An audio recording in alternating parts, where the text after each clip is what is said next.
Então, ou seja, se ele vai ser titular na quinta-feira contra o Vila, pensando no fim de semana, ele disputa a posição com o Matheus Pereira. O que você pensa? Não importa o que o treinador falou, mas assim, na sua cabeça, como é que você vê o Gabigol? Ele é reserva de quem? Do Matheus Pereira, atuando ali mais na armação, ou do Caio Jorge lá mesmo, lá no ataque, lá na frente? Na sua cabeça, como é que você pensa essa história do Gabigol? Você abre. Eu já repito o que eu já falei aqui algumas vezes. O Gabigol, pra mim, hoje, ele disputa a posição com o Matheus Pereira. 2 passinhos pra trás ali, ele disputa a posição com camisa 10. Seria mais ou menos a posição dele. E ele deve ser titular contra o Vila já pensando no jogo do fim de semana, né? Exatamente. Não terá o Matheus Pereira. Então, ou seja, se ele vai ser titular na quinta-feira contra o Vila, pensando no fim de semana, ele disputa a posição com o Matheus Pereira. Você sabe que isso que o Seabra tem falado vale até uma discussão. Sabe por que, Seabra? Eu acho que nem o Leonardo Jardim encara o Matheus Pereira como um armador. Eu tava vendo aqui, pelo SofaScore, ele tem aqui a média de posicionamento do jogador durante o jogo. O Matheus Pereira, ele é mais um atacante do que um meia. Ele forma uma dupla. Quem faz a dupla de ataque com o Caio Jorge é ele. E você tem razão quando fala que ele disputa a vaga com o Matheus Pereira. Mas, assim, a outra discussão é: será que o Leonardo Jardim enxerga o Matheus Pereira como um camisa 10? Porque o posicionamento de meia, sabe de quem que é? É do Christian e do Wanderson. E algumas vezes o Lucas Silva também. E algumas vezes o Lucas Silva. O Christian tá mais atacante do que tudo, né? Mas tá jogando pela ponta. Não, ele aparece como um meia-direita. Meia-direita, isso, caindo por meia-direita. Entendeu? Então, cara, realmente é uma boa discussão, né? Mas o certo, né, Lélia, é que dentro dessa salada toda aí, os caras estão entendendo, né? Os jogadores estão entendendo. Com um time compacto, né? E correndo igual notícia ruim, impressionante. E por isso que é difícil de marcar, né? Olha quantos a gente falou, quais as opções e tudo mais. Conosco, Maria Gabriela, seja muito bem-vinda mais como uma você vez, tá? Já são boa noite pra você, Seabra, Lélio, boa noite pra turma de casa. Como ela que está com a responsabilidade de Cruzeiro hoje, mas acho que foi isso, né? Os titulares ficaram na academia e os reservas que treinaram, mais um indício a do Gabigol, além do que o Seabra falou, né? Que é a questão de você já estar observando o jogo do final de semana, porque não vai ter o Matheus Pereira.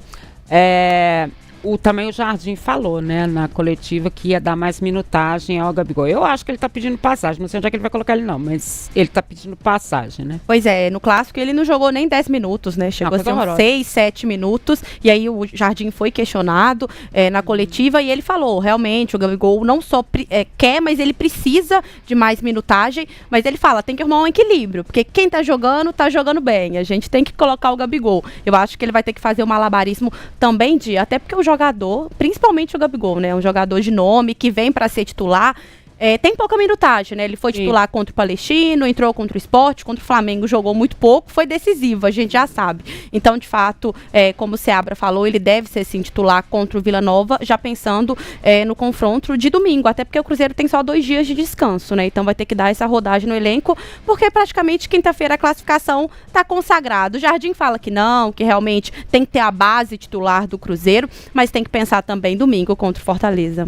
Então deve ser mesmo um mesclado. Um mistão. Hoje o Cruzeiro divulgou algumas fotos, né? De quem treinou, uma turma ficou na academia, mas a gente viu o Bolassi ali, o Lautaro, o Marquinho, o Dineno. Pode ser que ele faça um mistão, realmente. Eu acho que tem que ser. Tem que ter um time base, mas tem que trazer um Dineno. Eu acho que a turma quer ver também o Dineno um pouquinho aí. Tomara que ele tenha resolvido também a situação do Marquinhos, né? Porque do jeito que ele falou, ele quer mais tempo, mas tem que perguntar ao Arsenal se ele vai liberá-lo mais tempo aqui, né? Porque senão não dá para ele ver, ele vai ter que devolver o moço. É a cláusula, né? É a cláusula. O número de jogos. Isso. Pelo número de jogos, tem um número de jogos agora e tem um número de jogos mais no final do ano também, são 2 cláusulas, me parece. E aí, se ele atinge uma agora, ele tem que ficar até o fim do ano. Isso, então, o Cruzeiro exatamente. tá nessa avaliação aí, tipo, vale a pena ou não vale a pena? Eu não sei, até agora o Marquinhos não disse muito a que veio, não, né? Mas também não teve tantas oportunidades assim. Então, pra mim, tá meio em cima do muro ali. Eu não Não acho que o Marquinhos tem que ir embora, mas também não sei se tem que ficar. Eu até agora não tenho opinião formada sobre ele, sinceramente. Você tem, Lélio? Olha, assim, bom, a gente tem que partir do princípio de que quem o trouxe já foi embora, né? Verdade. Que era o camarada que saberia como utilizá-lo. Até mesmo se houvesse necessidade, como um ala pela direita, como um lateral, mas principalmente como um ponta jogando com o pé trocado ali pela direita, já que ele é canhoto, né? Não sei, o Marquinhos parecia que daria uma engrenada no Campeonato Mineiro, mas naufragou com todo o time. E depois da chegada do Leonardo Jardim, teve pouquíssimas oportunidades e quando jogou, para falar a verdade, não foi bem. Então, por isso que o Jardim está querendo saber,